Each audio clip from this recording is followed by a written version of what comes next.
ওয়া রাহমাতুল্লাহ। এক বড় বুজুর্গ বললে গেছে, তুমি দুই দুর্বলতার মাঝে আছো। তুমি কি দুই দুর্বলতা নিয়ে তুমি সব সময় বেঁচে আছো। তোমার শিশুকাল ওইটা কি তোমার দুর্বল, তোমার বৃদ্ধকাল ওইটাও কি তুমি দুর্বল। তোমার যদি কিছু করতে হয় এই যৌবনে সবল, এই যৌবনই করতে হবে। মালিককে সেজদা এই যৌবনই দেওয়া লাগবে।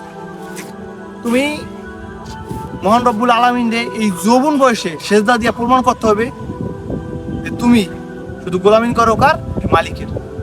তাই তোমার কিছু করলে এই যুবক বয়সে তোমার কিছু করা লাগবে, হিম্মত করলে এই যুবক বয়সে কি তোমার হিম্মত করা লাগবে। তাই তোমার ইবাদতের সময় এখনই। আমি প্রতিনিয়ত বলি, আমি ভিডিও করার জন্য বা তোমার ইমপ্রেস করার জন্য বিশেষ জন্য আমি আসি। তোমার একটা কথা জানি তোমার দিলে লাগিয়া তুমি জানি ফিকিরে থেকো, তুমি জানি আজকেই ইবাদতে ফেরো। আমি এই জন্য দু একটা কথা তোমার বলি। তোমার এই যুবক বয়স তোমার সবচেয়ে মূল্যবান বয়স, এই যুবক বয়স। তাই কিছু করতে হলে এই যুবক বয়সে তুমি করবে।